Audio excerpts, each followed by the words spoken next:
And we are now live. Thank you, Alex. I see on the screen that we are back on YouTube. Good afternoon once again, everybody. This is the Vermont State Senate Committee on Institutions. Our last witness of the day, Becky, just so you know, you're between us and supper. No pressure there. But I had originally asked you to come in and do a walkthrough of Representative McFawn's bill. Let me preface my remarks here by saying it has become obvious to me that we have a severe crisis in youth who are at risk in the juvenile system. We closed Woodside. We don't yet have a proper replacement. We have a crisis happening from the top to the bottom of the state. And this committee's responsibility is to come up with some kind of brick and mortar solution to that problem in the best set of circumstances we can in the quickest way possible. I am aware that Representative McFawn has made one offer, and that is a subject of discussion on the other side of the building.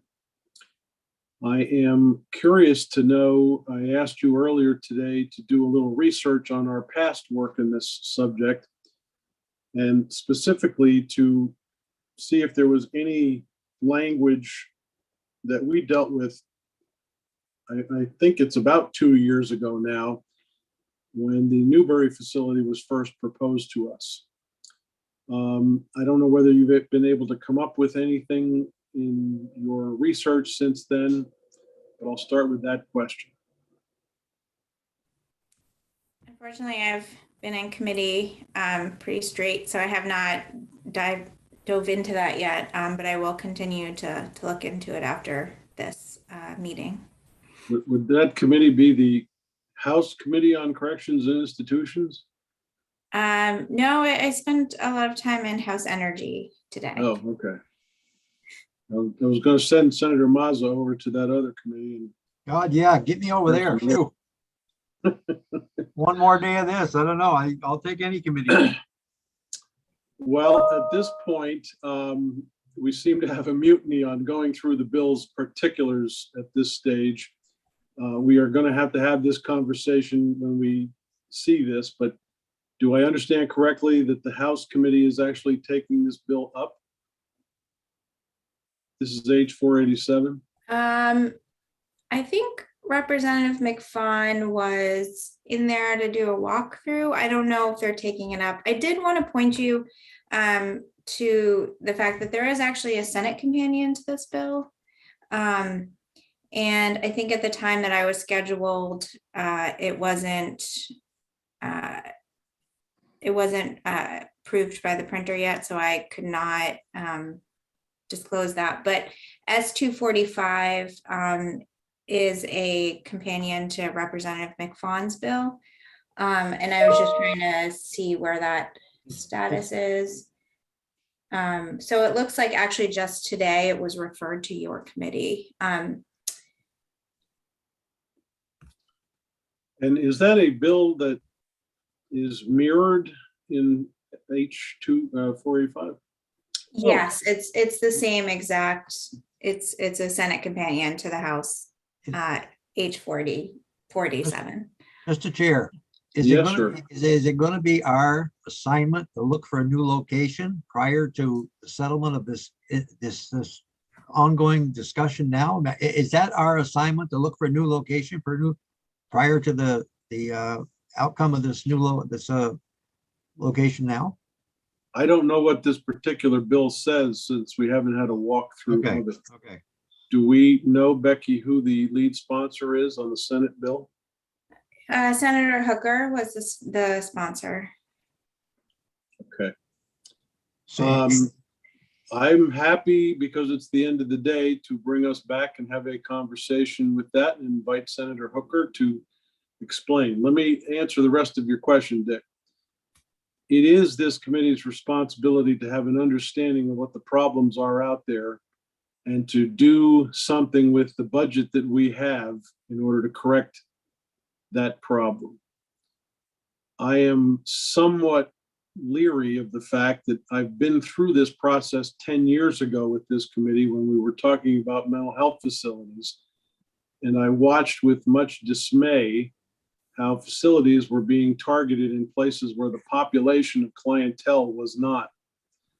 I don't want to see that happen again under my watch. And so I am absolutely committed to having a discussion that eventually leads to us being able to contribute to the conversation about getting facilities established.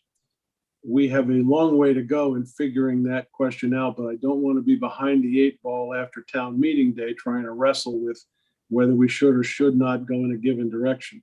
Have If we there's talked, any way, go have we ahead. talked to administration? I mean, because usually of anything I've ever been involved in years, whether it's Windsor or St. Albans or Burlington, it's always, it comes down to the administration of they want to locate a new facility, or, so that's why I'm kind of puzzled.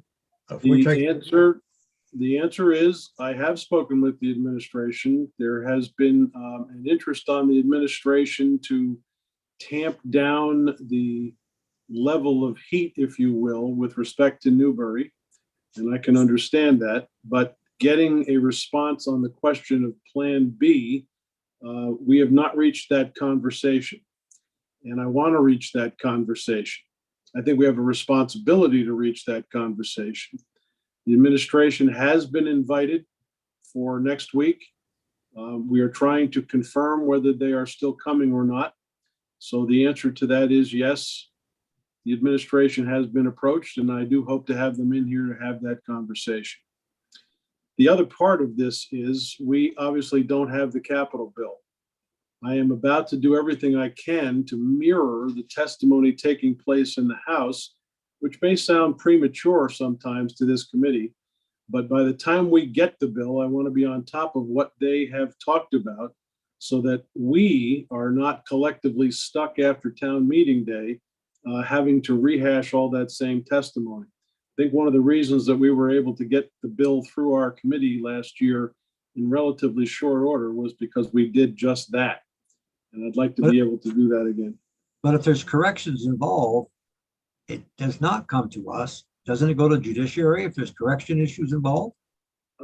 We are going to have to decide whether or not a brick and mortar facility can be targeted and how much money to spend on it. That's not going to be within the jurisdiction of judiciary. Judiciary is certainly involved in the policy discussions. There may be some joint committee time again to have to deal with this issue, but I can't let it go at this point either because this is a crisis that needs to be dealt with. And right now, we are the only committee with any available time to talk about it. We don't even know what we want for a facility. How are we going to talk about something, whether we want a 40 bed or 10 bed, or I just don't, how do we make that decision? That's why we're talking about bills like Representative McFawn's bill. That's a conversation that has to breach committee walls. And I'm trying to facilitate that to the best of my ability right now. I don't want to stand back and say, well, somebody else has a responsibility to do X. Well, we're taking on institutions work. We're taking on corrections work. That's what you're telling us. We never did it before. Why are we doing it now? Senator McCormick. Yep. Thanks. I think, Senator Mazza, that you're seeing a vivid, clear distinction between program and on the one hand and bricks and mortar on the other hand as two completely separate things. If we're responsible for bricks and mortar, certainly we're responsible for bricks and mortar that is suitable to the program, at least in my view. So that would include that part of being suitable to the program is that it be welcome or at least tolerable to the community it's going into. And but I respect that I think you're maybe more being stricter on the distinction than I am. But I think that I didn't just imagine the overlap here. I think that the function, whether or not the building is suitable to its mission, is part of a bricks and mortar analysis, which is our jurisdiction. But no one has told us what we need for a facility, which we can then decide where we're going to locate or the cost of the building. We're assuming we need a building. We don't assume, we don't know what the size, shape, description. So we're into the other part of the Judiciary Committee, which they handle corrections. That's all I'm saying. We've separated from where we used to be. Well, we do know that the state, the administration, with the approval of the legislative committees of jurisdiction, has something in mind, at least broadly similar to what's planned for Newbury. One of the problems that we have is we went along with the decision to close Woodside, which left a vacuum. I think we have a responsibility to keep the pressure on to find out what is going to happen in order to replace that. We know one thing, the one plan that was presented is in litigation, and litigation, you've heard the problems with the court system. That's not going to be solved overnight. While we have a crisis going on, I think it's within our jurisdiction to get an understanding of what is Plan B. And so I'm very anxious to hear what Plan B is all about. Well, we listened for 2 days, a plan. I don't know what the plan was the last 2 days, and the criticism about the police departments and the criticism about everything else. And I still don't know what we had to do with that issue. We know it was turned down by the community. That's fine. They followed the rules and regulations of the zoning. But maybe they thought by coming before us, they would get some reprieve or something, that we changed the law. And that's an uncomfortable feeling to think that we had no jurisdiction of saying anything about that issue because it's in the courts. And we know the people are against it because the town turned it down. So I just hope we get back on a track where we can talk about something that we can do something about, but it just seems. Well, that's Plan B, Dick. All right, okay, we'll see. You can't get to Plan B without understanding why Plan A isn't working after we have agreed to close Woodside. And this committee, in my humble opinion, has adequate jurisdiction over the question, since we ourselves are the ones that opened that door by agreeing to go along with closing Woodside. And at this stage, Plan B has yet to be presented anyplace. So I'm going to get to that conversation, but all of us need to be educated on what the rationale was behind Plan A failing before we get to Plan B to determine whether Plan B is a good idea. It wasn't hard to figure out, Mr. Chair, that the people that testified were against it because they already proved that at the town. The town said no. So I hear you. I hear what you're saying. okay, thank you. McCormick? Thank you, Mr. Chairman. And again, I'm not a lawyer. I just play one in the Senate. But I would ask you as a lawyer. My understanding of the ongoing court case is that the question is, can we or can we not? And if the court were to rule that we cannot, then that would be settled. If the court ruled that we can, the question still remains, should we? And that's our call, having nothing to do with the court. We decide if we should or not. No, that's a If fair it turns out description. we can. Okay. And part of that question is, how much more money is it going to take to get there if that issue is placed in front of us?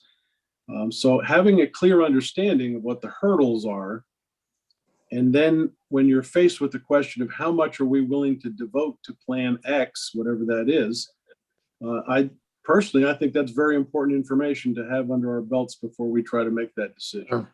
Yeah. So with that, I'm going to call it a day. Beck, thanks for coming along, and hope you have a fun time over there in the House Committee on Corrections and Institutions. For the rest of you, we'll see you tomorrow.